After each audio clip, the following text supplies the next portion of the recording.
Hello again. Here is chapter 1 of Sathya Sai Baba's Ramakatha Rasavahini, popularly known as the Ramayana. Chapter 1. Rama, Prince and Principal. The name Rama is the essence of the Vedas. The story of Rama is an ocean of milk, pure and potent. It can be asserted that no poem of equal grandeur and beauty has emerged from other languages or from other countries until this very day, but it has provided inspiration to the poetic imagination of every language and country.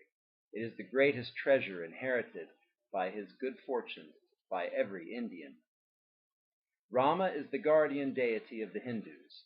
The name is borne by the bodies in which they dwell and the buildings in which those bodies dwell. It can safely be said that there is no Indian who has not imbibed the nectar of Ramakatha, the story of Rama. The Ramayana, the epic that deals with the story of the Rama incarnation, is a sacred text that is reverently recited by people with all varieties of equipment, the scholar as well as the ignoramus, the millionaire as well as the pauper. The name that the Ramayana glorifies cleanses all evil. It transforms the sinner. It reveals the form that the name represents, the form that is as charming as the name itself. As the sea is the source of all the waters on earth, all beings are born from Rama. A sea sans water is unreal. A being sans Rama is without existence, now or ever. The azure ocean and the Almighty Lord have much in common. The ocean is the abode of the Almighty, as myth and legend proclaim. They describe him as reclining on the ocean of milk. This is the reason behind the title given by Valmiki, son of Prachetas, the great poet who composed the epic, to each canto Kanda. Kanda means water, an expanse of water. It also means the sugar cane. However crooked a cane may be, whichever section you chew, the sweetness is unaffected and uniform. The stream of Rama's story meanders through many a curve and twist. Nevertheless, the sweetness of Karuna, tenderness, pity, and compassion, persists without diminution throughout the narrative. The stream turns and flows through sadness, wonder, ridicule, awe, terror, love, despair, and dialectics. But the main undercurrent is the love of Dharma, righteousness, morality, and the Karuna, compassion it fosters. The nectar in the story of Rama is as the Sarayu River that moves silently by the city of Ayodhya, where Rama was born and where he ruled. The Sarayu has its source in the Himalayan Manasa Sarovar. As the story is born in the Manasa Sarovar, the lake of the mind, the Rama stream bears the sweetness of Karuna. The stream of Lakshmana, his brotherhood and devoted companion, has the sweetness of devotion, bhakti. As the Sarayu River joins the Ganga, Ganges, and the waters commingle, so too the streams of tender compassion and devotion, the stories of Rama and Lakshmana, commingle in the Ramayana. Karuna and Prema make up, between them, the composite picture of the glory of Rama. That picture fulfills the heart's dearest yearning for every Indian. To attain it is the aim of every spiritual striving.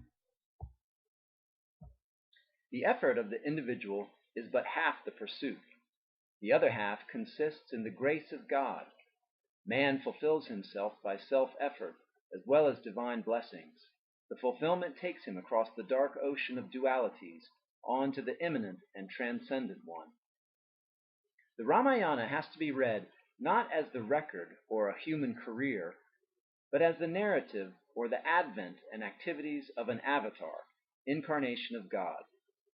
Man must endeavor with determination to realize through his own experience the ideals revealed in that narrative. God is all-knowing, all-pervasive, all-powerful. The words that he utters while embodied in the human form, the acts that he deigns to indulge in during his earthly sojourn, these are inscrutable and extraordinary significant. The precious springs of his message ease the path or deliverance for mankind. Do not look upon Rama as a scion of the solar dynasty, or as the sovereign of the kingdom of Ayodhya, or as the son of Emperor Dasharatha. Those correlates are but accessory and accidental. This error has become habitual to modern readers. They pay attention only to the personal relationship and affiliations between the characters of the story they read about. They do not delve into the values they represent and demonstrate. To elaborate this error, the father of Rama had 3 wives. The first was such and such, the second was of this nature, and the third had these traits. Her maids were of this ugly type. The wars fought by Dasharatha the father were characterized by these peculiarities, those specialties. In this manner, fancy leads man astray into the region of the trivial and the colorful, making him neglect the valuable kernel. People do not realize that the study of history must enrich life and make it meaningful and worthwhile, rather than cater to the appetite for paltry facts and petty ideas. Their validity and value lie deep within the facts and fertilize them like subterranean water. Wear the glasses of bhakti, reverent adoration, and shraddha, steady dedication. Then the eye will endow you with the pure wisdom that liberates you and grants eternal bliss. As men squeeze juice out of the fibrous cane and drink only the sweetness, as the bee sucks the honey in the flower, regardless of its symmetry and color, as the moth flies towards the brightness of the flame, ignoring the heat and the inevitable catastrophe, the sadhaka, spiritual seeker, should yearn to imbibe the karuna rasa, the expression of the emotion of tenderness, pity, and compassion that the Ramayana is saturated with, paying no heed to other subjects. When a fruit is eaten, we throw away the skin, the seeds, and the fiber. It is in the very nature of nature that fruits have these components. Nevertheless, no one will eat these on the plea that he has paid for them. No one can swallow the seeds and digest them. No one will chew the outer rind. So too, in this Rama fruit called Ramayana, the tales of Rakshasas, demons, ogres, and the like, form the rind. The wicked deeds of these evil men are the hard, indigestible seeds. Sensory and wordly descriptions and events are the not-too-tasty fibrous stuff. They are the sheaths for the juicy nourishment. Those who seek the karuna rasa in the Rama fruit should concentrate more on the central narrative than on supplementary details that embellish or encumber it. Listen to the Ramayana in that mood. That is the best form of sravana, process of spiritual listening. On one occasion, Emperor Parikshit fell at the feet of the sage Suka and asked for instruction on one point that was causing him dire doubt. Quote, "Master, one riddle has been worrying me since long. I know that you can solve it for me and that no one else can. I have listened to the narratives of the lives of my forefathers from the earliest, the great Manu, down to those of my grandfathers and father. I have studied these stories with care. I observe that in the history of every one of these there is mention of sages, rishis, attached to the monarch, some learned scholar saints who are members of the court, attending durbars and sharing the business of government. What is the real meaning of this amazing association of scholars, who have renounced all attachments and desires, who have realized that the world is a shadow and a snare, and that the one is the only reality, with kings and rulers playing subordinate roles and counseling them when asked? Those revered elders will not, I know, engage themselves in any activity without sufficient and proper reasons. Their behavior will ever be pure and unsullied. But this makes my doubt unsolvable. Please enlighten me. Please enlighten me." Suka laughed at the question. He replied, "You have asked a fine question, no doubt. Listen. The great sages and holy scholars will always be eager to share with their fellow men the truth they have grasped, the sanctifying experience they have won, the elevating deed they have been privileged to perform, and the divine grace they've been chosen to receive. They seek nearness to those who are in charge of administration, those who are adepts in ruling over peoples, with the intention to use them as instruments for establishing and ensuring peace and prosperity on earth. They implant high ideals in their minds and holy ways of fulfilling them. They prompt the performance of righteous actions in accordance with just laws. The monarchs, too, invite and welcome the sages, seek out the scholars, and plead with them to be in their courts. so that they can learn from them the art of government and act according to their counsel. The monarch was the master, and guardian of the people. So they spent their days with him, for the estimable purpose of realizing through him the yearning of their hearts. Loka samasta sukhino bhavantu. May all the worlds be happy. They were eager to see happiness and peace spread over the world. Therefore they tried to equip the kings with all the virtues, fill them with all the moral codes of discipline, arm them with all branches of learning, so that they may rule the realm efficiently, wisely, and with beneficial consequences to themselves and their subjects. There were other reasons too. Listen. Knowing that the granter of joy to humanity, the mentor of human morals, the leader of the solar line, the dweller in the heaven of eternal bliss, will take birth in a royal line, sages who had the foresight to anticipate events gained entry into the durbars of rulers so that they may experience the bliss of contact with the incarnation when it happens. They feared they may not get such access later, that they may miss the bliss they could well garner. So they profited by their vision of the future and established themselves in the royal capital, in the thick of the community, longing for the advent. To this venerable group belonged Vasishta, Vishwamitra, Garga, Agastya, and other sages, rishis. They had no wants. They were monarchs of renunciation. They sought nothing from anyone. They were ever content.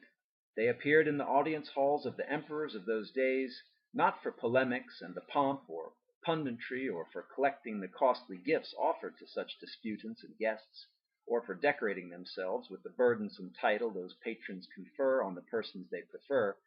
They craved rather for the darshan, bliss of the vision of the Lord, and for a chance to uphold dharma, righteousness, in human affairs.